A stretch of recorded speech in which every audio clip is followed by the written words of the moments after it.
Sige po, palakpakan po natin ang ating Panginoon sa umagang ito. Hallelujah!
There is no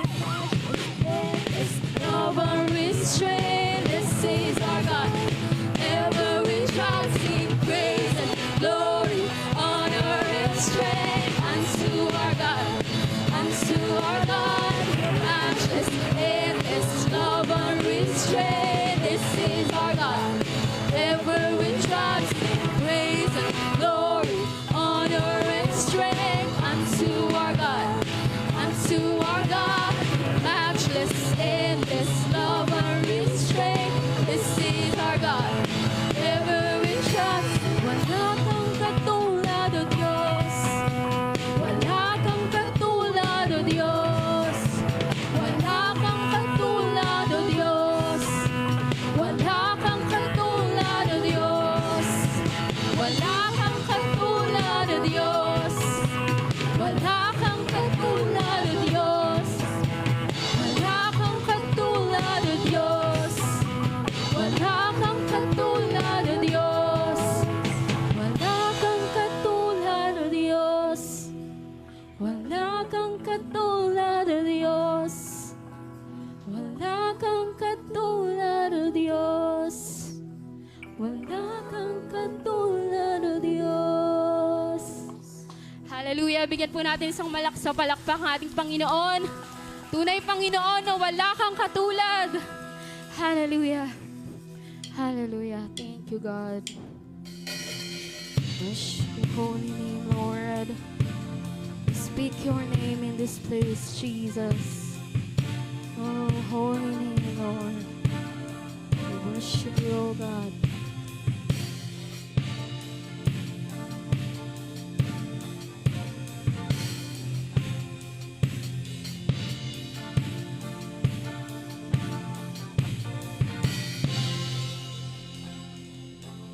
Miracles, wonders, secrets I can't contain. They unfold when I speak your name. I'm in awe of your greatness, oh God. All the lies, the fears and the doubts, oh, they melt away when I call on your name, Jesus. I'm no longer afraid, oh God. In worship I will recall your faithfulness through it all. When I say your name, I see fate arising. When I say your name, my fears they come crashing. When I say your name, you're drawing me in your embrace.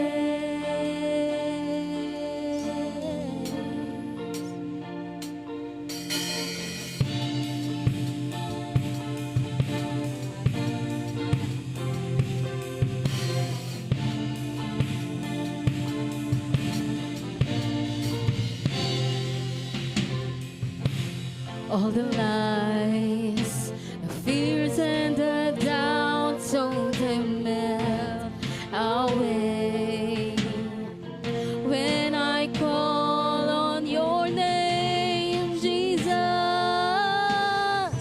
I'm no longer afraid, oh God.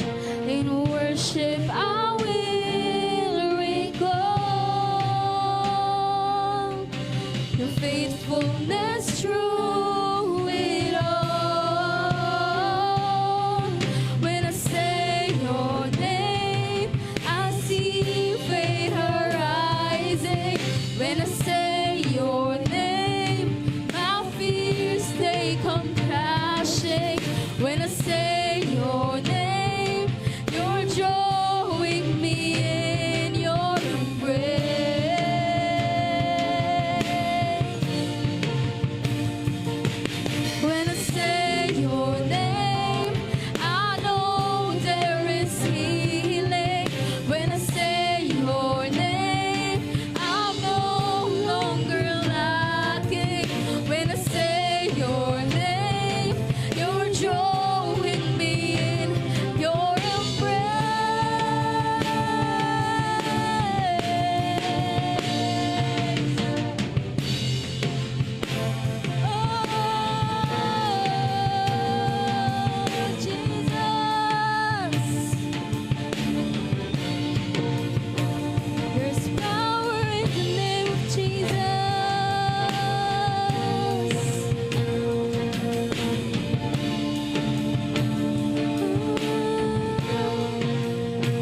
Come on, church.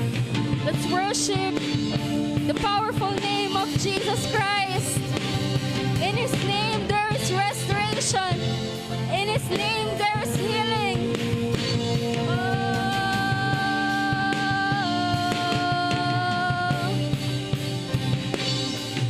In Jesus' name, see fate arising. In Jesus' name, my fears they come crashing. In Jesus' name, you're drawing me in your embrace.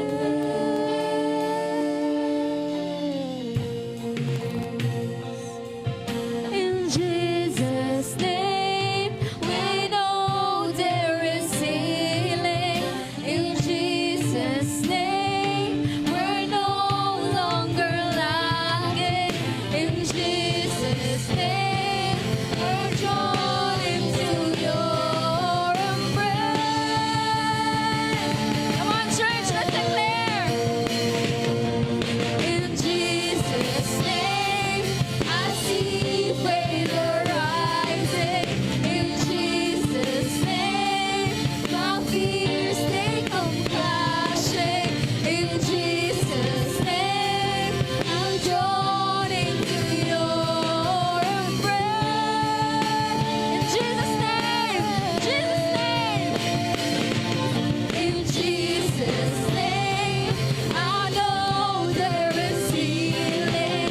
In Jesus' name, I'm no longer lagging. In Jesus' name, we're drawn into your embrace.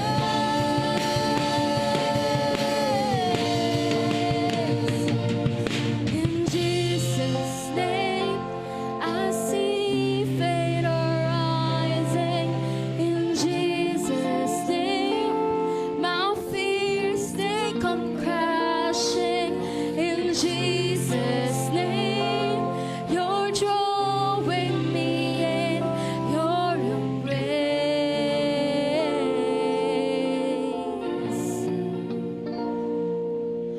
In Jesus' name, we know there is healing. In Jesus' name, we're no longer lagging. In Jesus' name, we're drawn into your embrace.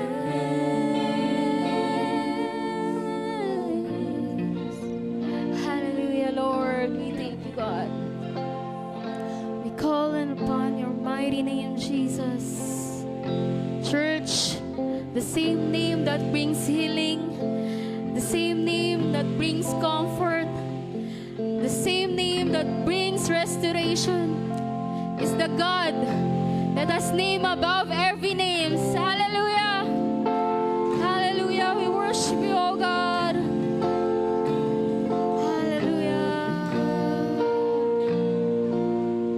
You're the King of Kings, the Lord of Lords.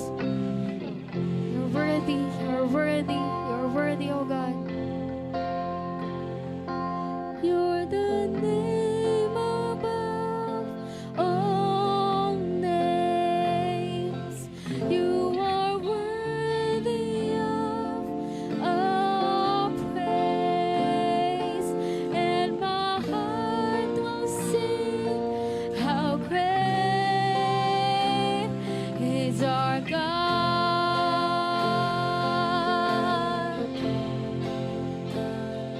You're the name above all names. You are worthy of our praise, and my heart will sing how great is our God.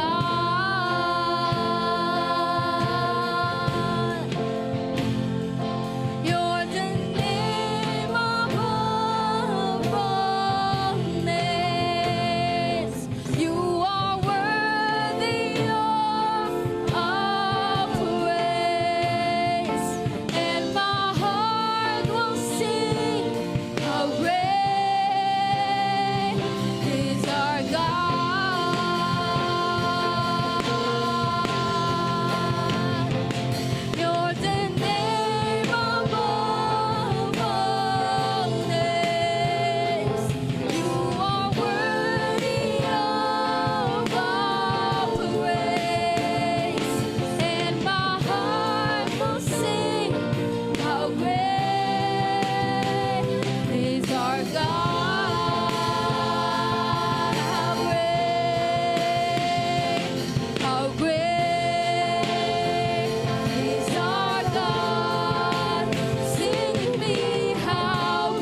alam ko po meron dito mga makaka-relate, no? Taas po ang kamay dito ng mga ikinasal na. Ayan, taas po yung kamay ng mga ikinasal na. Kinasal. O, taas po yung kamay, wag mahiya. Mga kinasal, no? Parang ayaw nyo na, hindi na kayo proud eh, no? Kinasal, ayan. Last week yata, no? Meron ng mga ikakasal pa. Ayan, may mga nag-propose. No? Mga bagong ikakasal. No? So alam ko po lahat tayo, mga kabataan, no? Kahit pigilan, talagang manliligaw, gustong pakasalan, di ba? Yung mga kanilang girlfriend or boyfriend, no? Kahit di pa tamang oras, ano? So, alam ko po dito, ako po ay isa rin sa mga, yan, kinasal na rin. Ayan. Nandiyan na po ba yung ating PowerPoint? Ayan. Kung meron po kayong Bible, no? Please open po sa Matthew chapter 26. Ayan. Yun po nga ating pag-uusapan ngayon sa Matthew chapter 26 verse 30. Ayan. Mag-start po tayo sa verse 30. Ayan. Sa mga... Alam niyo po ba sa ibang bansa, sino po nakakalam dito ng Guinness Book of World Record? Ayan. Alam niyo po ba pag meron kayo, napasali kayo doon, meron kayong reward, no? Meron kayong mga tatanggap na reward money, no? From the Guinness. And one of this po is itong couple na to. Ayan, wala pa yung ating PowerPoint, no? Meron pong couple sa United States. Ayan, kilala niyo po ba sila? Kilala niyo ba? Diba? Hindi niyo kilala, no? Hindi ko rin kilala. Nakilala ko lang din. No? This week. Sila po ay si David Jacob Hiller at si Sarah Davy Hiller. Ayan. Sila po yung couple na nakalagay sa Book of Record, Guinness Book of World Record for the longest marriage in the history. Ba, longest. No? Sila po ay 88 years kasal and 349 days. Sino po ba dito ang kayang bumit, no?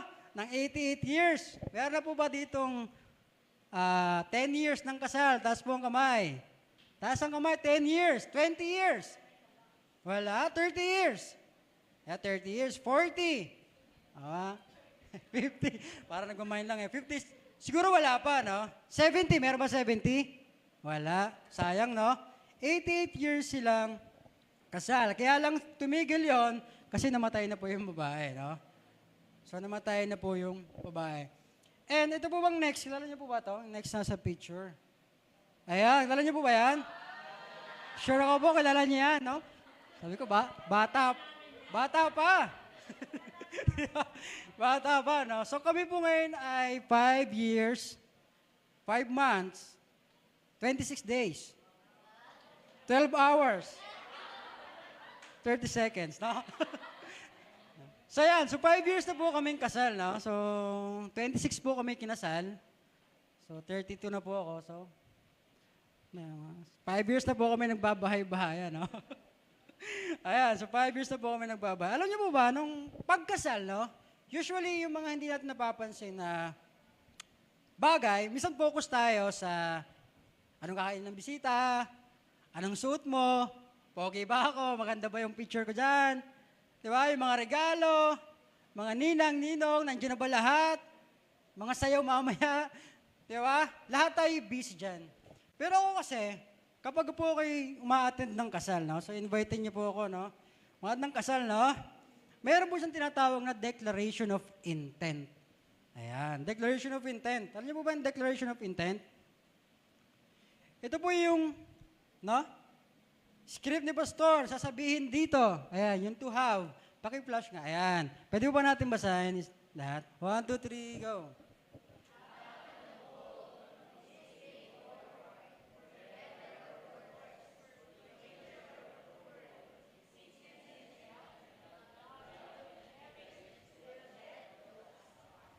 Amen, ganda, no? Yung isba, wala na lang eh. Basta gusto ko na lang mag-idol para maka 10 seconds kiss na, di ba?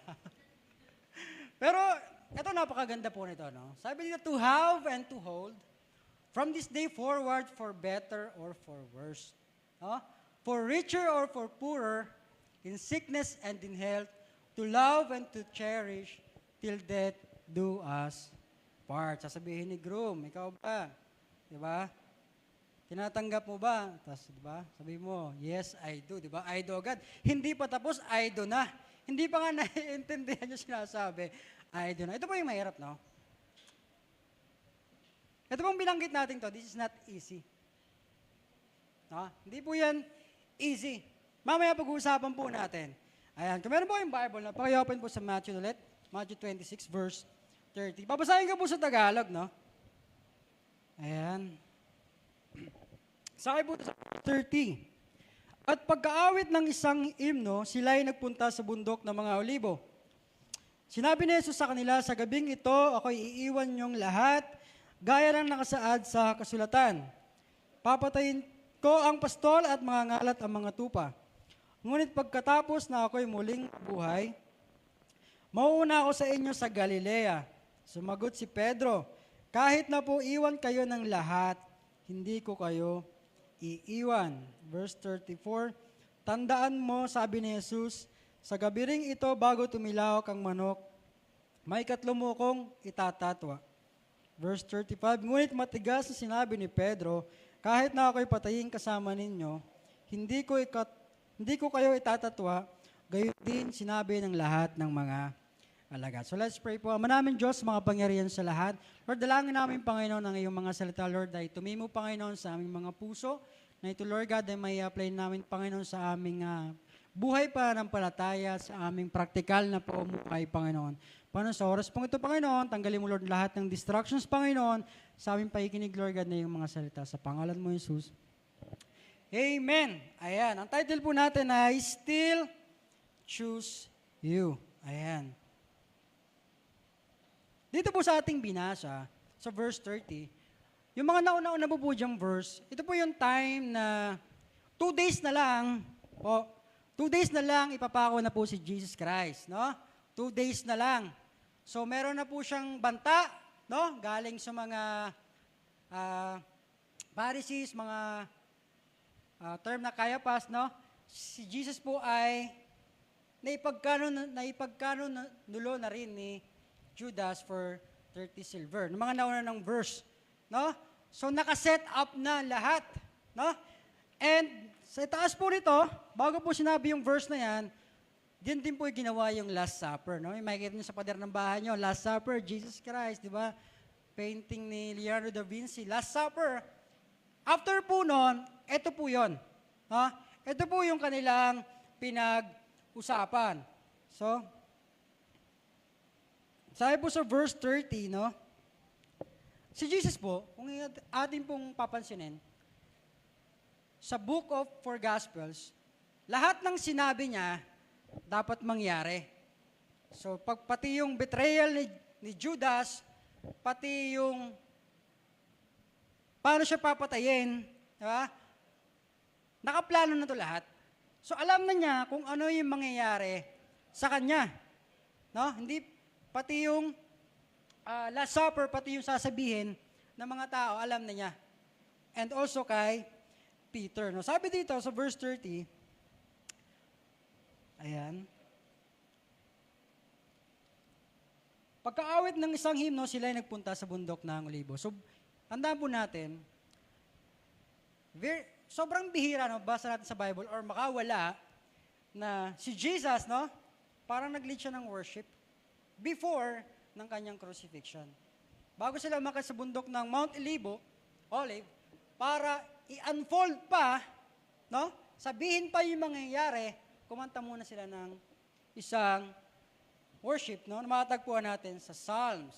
Sino po dito yung pag may mabigat na mangyayari sa kanyang buhay, nakakayanan pa po nating mag-worship sa Panginoon? Di ba? Minsan may pagdadaanan kang sobrang hirap, alam mo na kung ano mangyayari. No? Na-figure out mo, mayroon kang sakit, dadaan ka sa operations, kaya pa ba nating mag-worship kay Lord? No? Ito yung time, sabi nga niya, kung ako tao, wow, grabe naman si Lord. Siyempre, si Jesus yun eh. Na isa sa mga dapat nating tularan ay ang pag-worship kay Lord ay hindi nababase sa sitwasyon, kundi sa pagtitiwala natin sa Panginoon, no? So tuloy po natin, no? So verse 31, sabi po dito, sinabi ni Jesus sa kanila, sa gabing ito, ako'y iiwan niyong lahat. Sa verse 31, paki-flash mo nga po, Kuya Earl, no? Sabi sa verse 31, sa English, then Jesus said to them, you will all fall away because of me this night. Mangangalat kayong lahat dahil sa akin, no? Gaya ng nasaad sa kasulatan.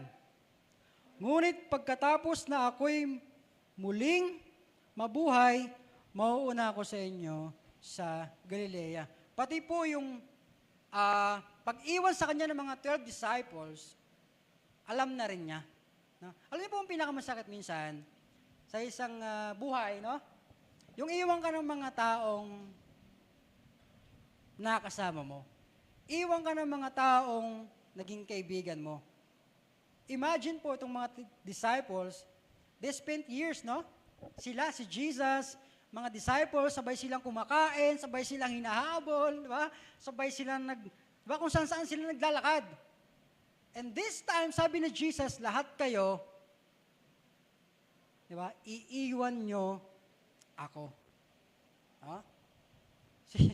Minsan po may mga banat po sa Facebook na sinabing, wag mo na akong ligawan, advance na lang tayo, iiwan mo rin naman ako eh. Di ba? Naglalaro lang naman tayo. Di ba? Iiwan mo rin naman ako, wag mo na lang sayangin yung oras ko. Gawin mga ganun minsan eh. Medyo hard, pero totoo naman. Di ba? Minsan kasi sa mga babae, dapat alam natin yung mga naglalaro lang. Yung mga tinitrip lang, yung hindi naman talaga seryoso kayong pakasalan. Di ba? So, iiwan ka rin pala. Sayang lang yung 3 years, 4 years, 5 years na pinagsamahan nyo, wala pa lang, patutunguhan itong ginagawa nyo, no? Ayan. Verse 32, sabi niya, but after I am raised up, pagkatapos kong mapako sa krus, no? I will go before you to Galilee. Ayan. So, nakaplano na rin yan. No?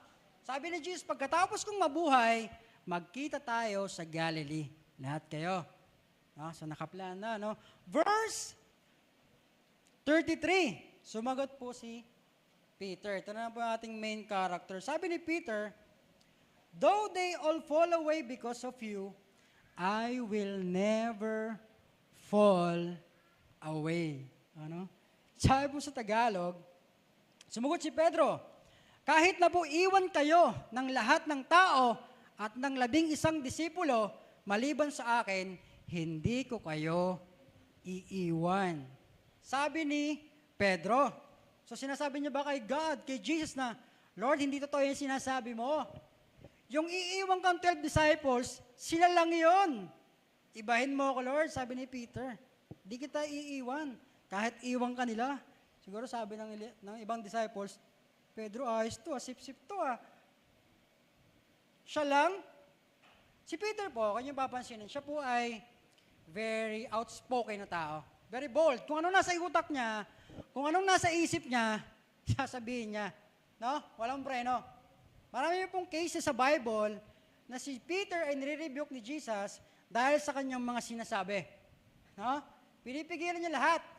Sabi niya, alam ko po, ito po nang binabasa ko, naalala ko dati ng bago akong Kristiyano, parang gantong-ganto ko eh.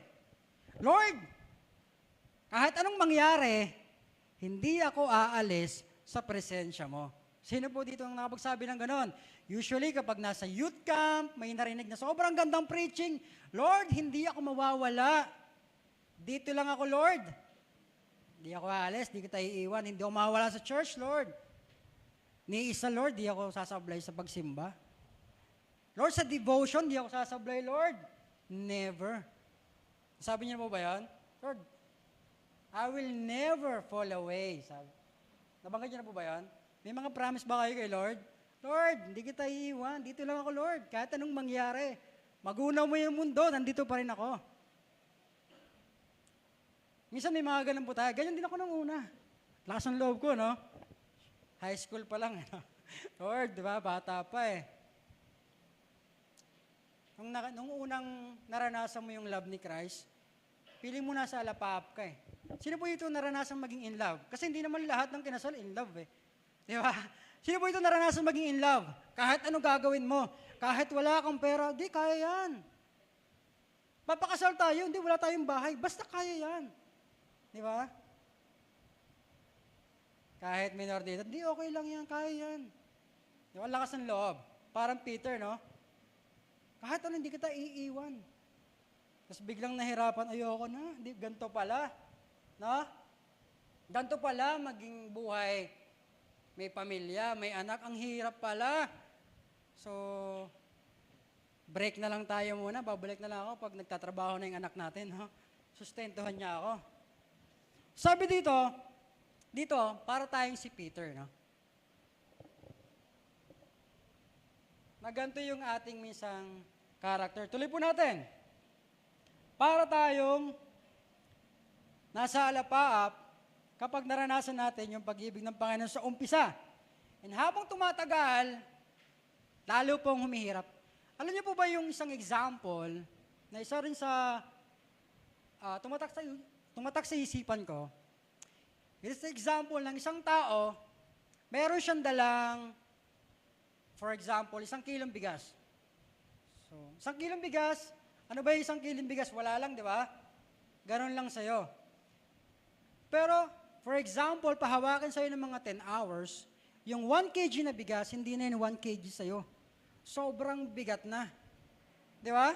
Minsan nyo, pag upo nyo sa jeep, kaliwang puwet lang nakaupo, okay lang ng umpisa eh. Habang tumatagal, ang sakit na. Di ba? Habang tumatagal, lalong humihirap. Minsan po sa ating faith, parang ganun eh. Sa umpisa, wow, very smooth. Pasok sa ministry, saan ba ako pwedeng pumunta dyan? Pero habang tumatagal, ba't parang Lord humihirap? Hindi dumadali yung buhay ko. Parang nung una kayong mag-asawa, wow, heaven, di ba? Honeymoon stage, lahat pinuntahan, punta tayo ng Palawan, Boracay. After 1 month, di ba? Ano nang gagawin natin? Bus na yung ipon, di ba? Kailangan na palang bumalik sa realidad ng buhay. Lahat po tayo, meron po tayong kanya-kanyang sitwasyon. At ito po yung pinagdaanan ni Peter dito. Verse 34, tuloy po natin. Sabi ni Jesus, tandaan mo, sa gabi ring ito, bago tumilawak ang manok, no, itatatwa mo ako. I-deny mo ako. So, kinontra po ni Jesus yung sinabi ni Pedro na hindi totoong kaya mo mag-stay sa akin. Sabi sa verse 34, truly, I tell you, ngayong gabi, bago tumilawak yung manok, 3 beses mo akong i-deny. Sino po dito naranasan ng i-deny? Nakita ng nanay. Sino yung kasama mo? Kaibigan ko lang po. Jowa pala. Diba? Sino po dito naranasan ng i-deny? No? Deny wala. Siyempre wala magtataas. Sakit eh. Diba? Hindi, tropa ko lang yan.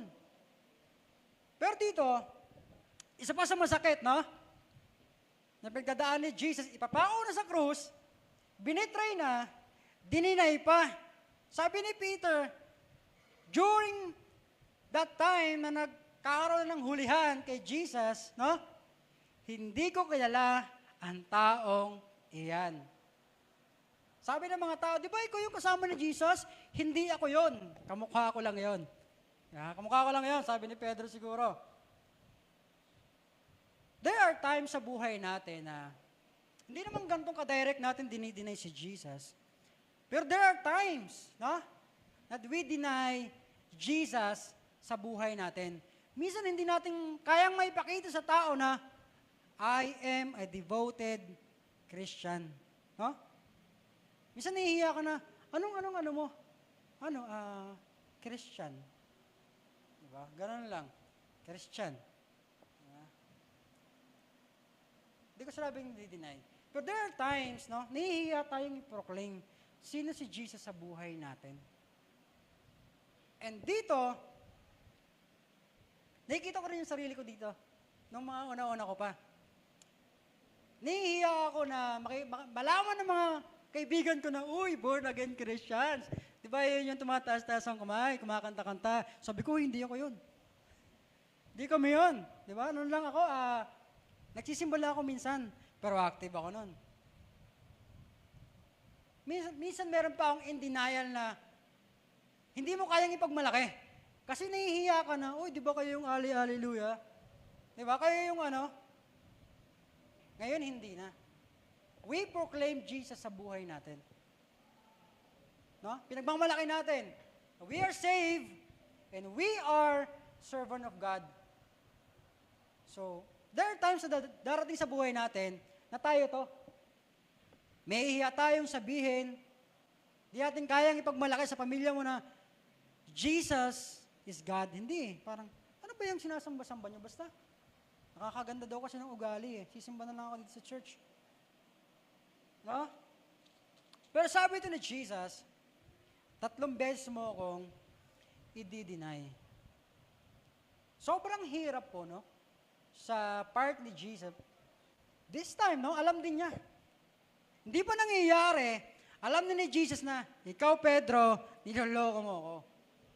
Alam kong niloloko mo ako, pero mamahalin pa rin kita. Sabi sa verse 35, tuloy po natin. Ngunit matigas na sinabi ni Pedro, kinontra ulit ni Pedro, sabi ni Peter, kahit na ako'y patayin, kasama ninyo, hindi ko kayo i-deny. And all the disciples said the same. Sabi rin ng mga 11 natitira pang disciples, Lord, hindi ka namin iiwan. Minsan narinig din ng pastor yan, Pastor, tara, punta tayong church, tayo tayong church, hindi ka namin iiwan, Pastor. Nung nahirapan na, nawala na, no? Missing in action na. Tara, punta tayong Bible study. Pagdating si pastor na lang nandun, wala na yung iba. Diba? Yun ang tinatawag na mga kabataan ngayon, na-ghost daw, no? Ginost. Iniwan sa ere. Biglang iniwan. Imagine, no? Noon, unang panahon pa, meron na palang ghosting, no? May mga iniiwan. And isa si Jesus sa makakaranas noon, ng mga time na to. Alam niyo po, no? Minsan sa buhay natin, sabi ko nga po sa marriage, minsan parang ganito tayo, no? Binibigkas natin, Lord, to have and to hold. Diba? For better or for worse, Micah, hindi kita iiwan. No? In sickness and in health. No? Nagkasakit lang, ayoko na sa'yo. Nahirapan lang sa ugali, ay hindi pala tayo same ng values. Hiwalay na tayo, divorce na tayo, anal na tayo. Bakit? Kasi hindi natin talaga alam kung ano yung sinasabi natin. To have and to hold. Alam niyo po yung to have and to hold? Minsan po tayo, mahilig lang tayo sa to have. Alam niyo yung to have? Mahilig tayong gusto ko ng bagay na yan. No? Gusto ko ng bagong iPhone ngayon, iPhone 17. Pero pag nasa iyo na, hindi mo naman iniingatan. Wala kayong tinatawag na to hold. Yung mindset mo, to have. Gusto ko ng kotse. Pero pag binigyan ka na ng kotse, hindi mo alam paano alagaan. Hindi mo kayang mapanatili sa'yo. Ay, gusto ko siya, niligawan ko yan. Gusto ko siya. To have. To have siya, no? Grabe, papakasalan ko yan. Pero nung nagpakasal na, hindi mo pala kayang alagaan. Ito po yung meaning ng to have and to hold. Pag napunta sa'yo, alagaan natin. For better or for worse, kahit anong mangyari, alam niyo po ba yung for better or for worse? No matter what, kahit anong mangyari. Di ba? Dumami man yung tigyawat niya, tumaba man siya, pumayat, mag-eye bags, dapat love mo pa rin. Kasi bakit? Yan po yung sinumpaan nyo na sinabihan nyo ng, yes, I do. Yan po yun. Pero during, no? trials, during problems, minsan din na natin naaalala yan. Focus na lang tayo paano ipapanalo yung argument. Like Peter. Nasabihin mo, hindi kita iiwan. Sometimes sa ating faith po, no, meron po tayong tinatawag na faith crisis. Na pag mayroong problema, yung faith natin, parang mapuputol na. No? Pag okay ang lahat, smooth. No? Lord, sige, I believe in you. Grabe yung blessings. I praise you, I adore you. You are my God. Pag okay ang lahat. Pero kapag may problema, kaya mo bang sabihin sa Panginoon, you are my God? Kapag may sakit ka, kaya mo bang sabihin sa Panginoon, you are my healer? Sometimes mahirap. Alam niyo po, sa Panginoon po, at between tayo, lagi natin sinasabi, relationship natin kay Lord, dapat ingatan. Tulad ng pag-iingat po natin sa ating mga partner, paano ka lagi nagkakaroon ng communication, mag-update ka, kung nasaan ka na, kumain ka na ba, ano nangyayari sa'yo. Lalo na yung mga long distance relationship, kailangan ng update. With God, kailangan din natin i-work out yung relationship natin. Dadaan din yan ng problems, nagkakaroon ng problems. Ang problema po kasi, kapag tayo may mga matinding problema pinagdadaanan, minsan, iniiwan natin si God. Sa mga plano natin sa buhay, basta, Lord, ikaw ang Diyos ko. Pero sa lahat ng plano ko, di ka kasali. Tatawagin lang kita, Lord, kapag kailangan na kita. Pero ngayong masaya pa ako, standby ka muna dyan. Hindi po ganong relationship ang gusto ng Panginoon para sa atin. No? Imagine Peter, nakasama lagi ng Panginoon, nag-fall. Tayo pa kaya? No? Na tuwing Sunday lang minsan nagsisimba. Imagine, 24 hours silang kasama si Jesus, dininay pa. Iniwan pa. Hindi ko masasabi na tayo, no? But I hope, no? Hindi natin sasabihin na, si ni Pedro nga, iniwan, tayo pa ba? Hindi. Nakita na natin kung anong nangyari. I hope na hindi mangyari sa atin na alis tayo ng church kasi nahirapan. Like Peter, no? Natakot siya sa buhay niya. Lord, ayokong mamatay eh. Ayokong madamay. Diyan, ang hirap ng pinagdadaanan mo. Kaya, Lord, hindi kita kilala. Minsan ganun tayo, no? And, noong unang panahon, uso talaga persecution. Pag nalamang Christian ka, yari ka ngayon, huhulihin ka. Ngayon, hindi na. So, dati talaga, kailangan matibay yung faith mo. Sabi ko nga po, sana yung faith natin, hindi lang nakabase sa sitwasyon ng ating buhay. Hindi siya yung parang nakadepende sa emotion mo kung masaya ka. Pag masaya ka, sisimba ka. Pag malungkot ka, ayaw kong mag-church. Hindi ko kaya, Lord. Sana hindi tayo ganun. No? Sabi po dito, tuloy po natin. So verse 16, no? Then, John 25 verse 15. When they had finished breakfast, ito po yung time na si Jesus, no, na-resurrect na. Tapos na yung pagpako sa krus. Nagpakita ngayon siya kay Peter. Ito po yun. Si Peter po, nung time na yun, bumalik po siya sa kanyang pamumuhay. Bumalik po siya sa pahingsda. No? Nung after pong may pako si Jesus sa cross, no? After niya, na ma-realize na yung kanyang failure, grabe po yung kanyang pagka-broken. Na hindi niya matanggap na nagawa niya yun kay Jesus. Sinabi ko pala na I will never fall away.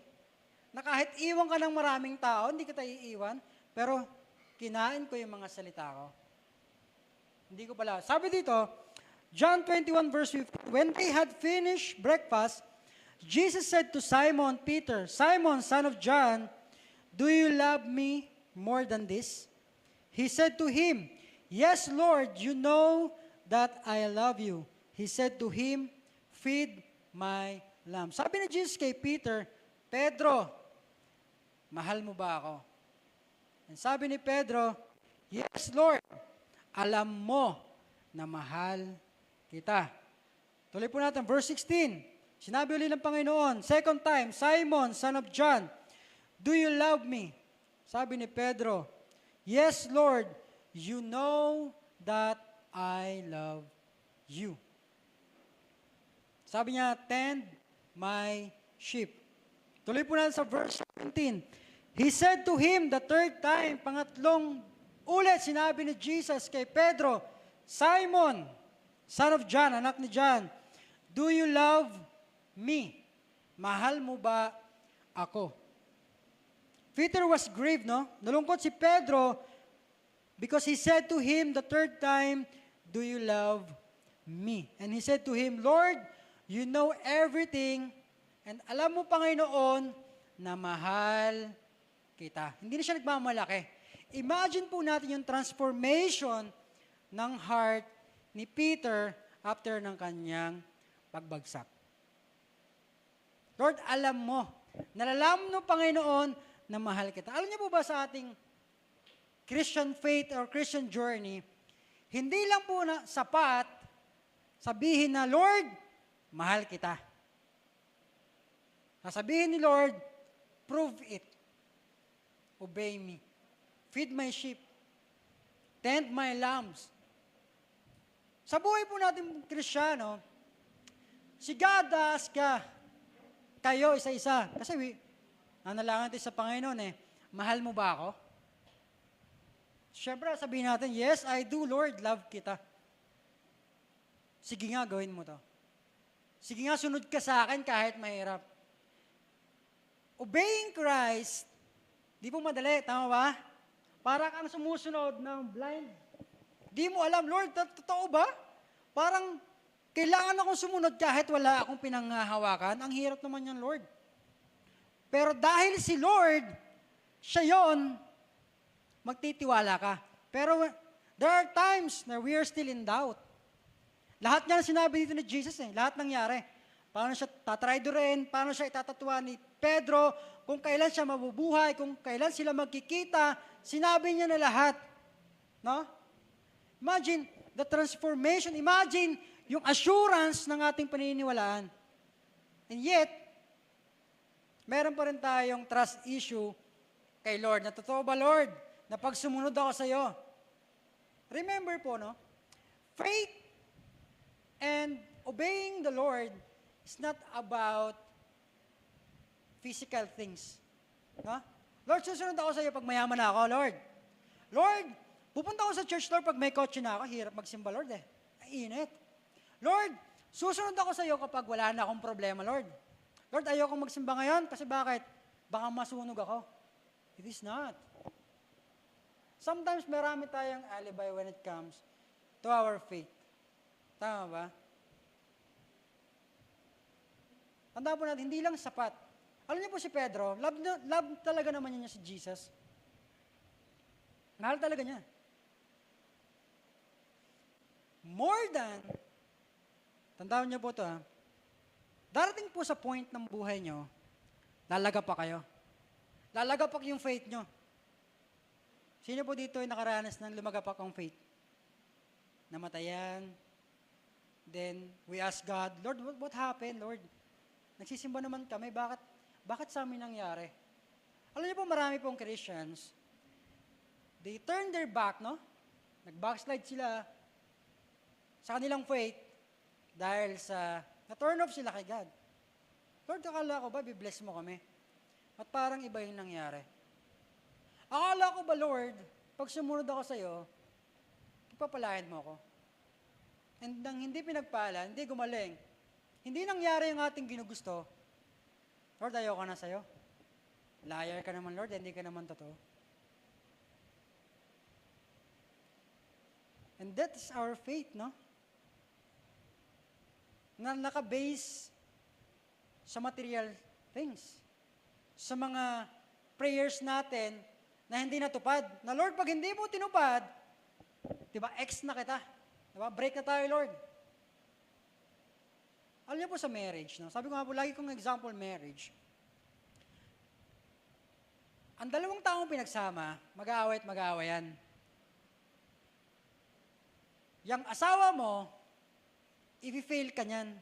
Lahat ng expectations mo, hindi yan ma-reach.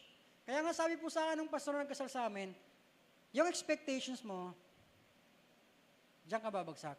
O, yung bait, di ba? Sa umpisa, mabait, syempre. Pasensyoso. Kayang hintayin. Di ba? Pero pag tumagal, nag-iiba na ugali. Oo, nag-iiba na. Kaya po ba siyang mahalin kahit masama na yung ugali niya? Alam niyo po,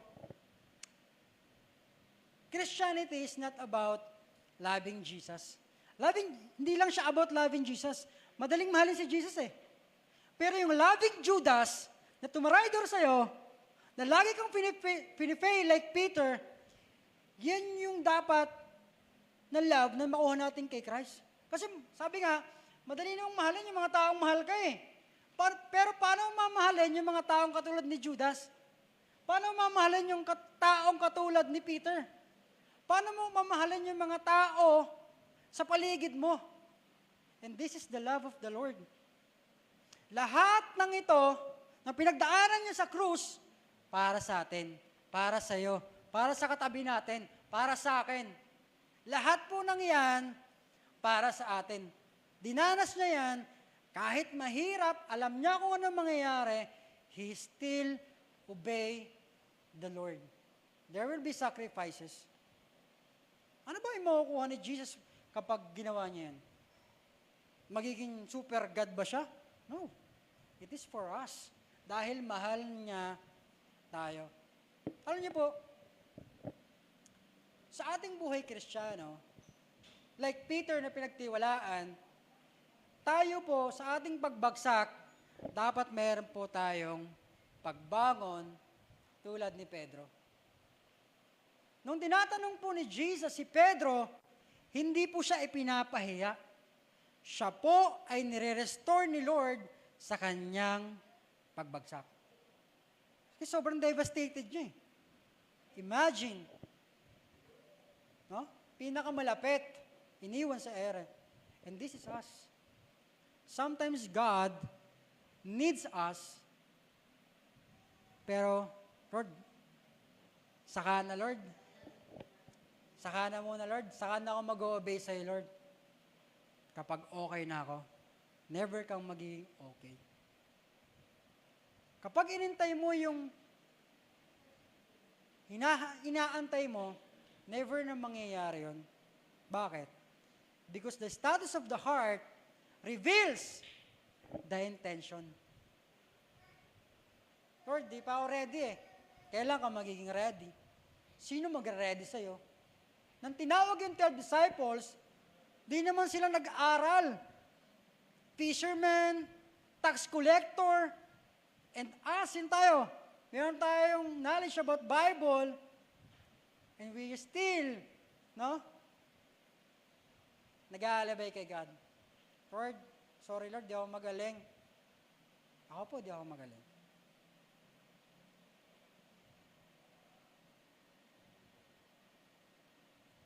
Para po sa mga taong Christian, no? Na meron pong hinanakit pa rin sa church, kay God, no? Minsan may mga nagawa tayong kamalian na hindi natin kayang patawarin yung sarili natin. Minsan tayo yung pumipigil sa breakthrough ng ating faith dahil guilty ka sa nagawa mong kasalanan. Or meron tayong mga kasalanan na hanggang ngayon, hindi pa rin tayo nakakalaya at hindi natin mapatawad yung sarili natin. Tandaan po natin, sa Hebrew 8 verse 12, sabi ng Panginoon, I will be merciful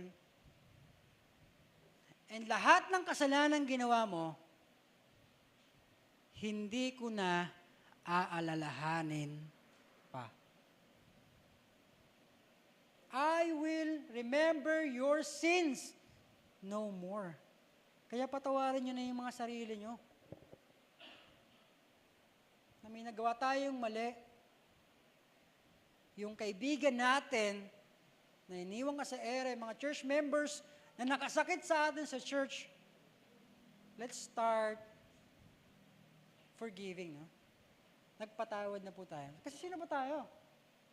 Para hindi magpatawad. Alam niyo po ba,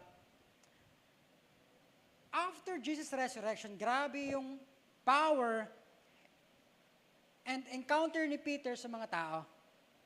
Alam niyo po ba, wala to sa Bible every time, sabi sa church history, every time na si Peter magpipreach sa crowd, merong isang tao sa likod, titilaok na parang manok, na ipapaalala kay Peter kung sino ka. Pedro, ito ka. Merong isang magmamak sa likod. Lahat yon kada magpipreach siya. Merong isang magmamak sa kanya. Magtitilaok ng manok, magkukunwaring manok para ipaalala sa kanya, Pedro, ito ka. Ito yung pagkakamali mo. Pero sabi ni God, I will remember your sins no more. Kaya, sino ba yung papakinggan? Kasi minsan di tayo maka-breakthrough sa ating faith kasi pinapakinggan natin sasabihin ng ibang tao. Di ba? Sama nga na ugali mo, paano ako nagsisimba dyan? Tigilan mo na yan. Wala naman nangyayari sa buhay mo eh. Di ba? Pero sabi ni Lord, sige anak, tuloy mo lang ang ginagawa mo. Minsan nakikinig tayo sa mga sasabihin ng iba. Kumpara sa boses ng Panginoon na sinasabi sa iyo, anak, tumayo ka dyan. Anak, bumangon ka ulit. Tandaan niyo po, lahat po tayo, meron tayong crisis of faith. Maaari pong iba dito, nag-aalinlangan. Minsan babagsak na eh, parang, Lord, parang ayaw ko na sa parang last simba ko na to, Lord. Next week, wala na ako, Lord. Kasi parang wala naman eh. Our relationship with God is not based kay pastor, sa katabi mo, sa program ng church. It is you and God na merong relationship na kailangang i-work out. Hindi mo pwedeng sabihin, pastor kasi hindi ako pinansin eh. Ayoko na mag-church. Si pastor kasi hindi ko naintindihan yung kanyang pinipreach, hindi ko maintindihan. Lipat na lang ako. Huwag na lang magsimba.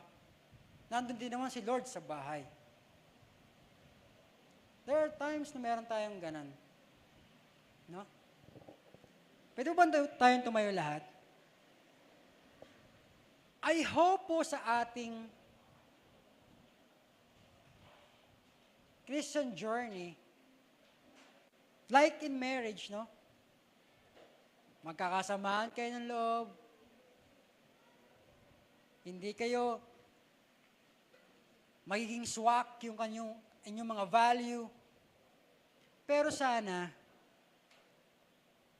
piliin pa rin natin ang Panginoon.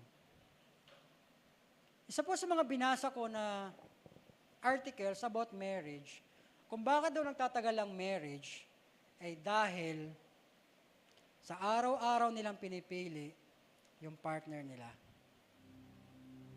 Kahit hindi siya okay, siya yung minahal ko. Siya yung pinakasalan ko. Kahit hindi niya ako paglutuan ng pagkain, at tulad ng ginagawa niya dati, kahit hindi niya na ginagawa sa akin yung ginagawa niya dati, mahal ko pa rin siya. Because why? For better or for worse, nasa worse na siya. And mahal ko pa rin siya. With God, bakit si God?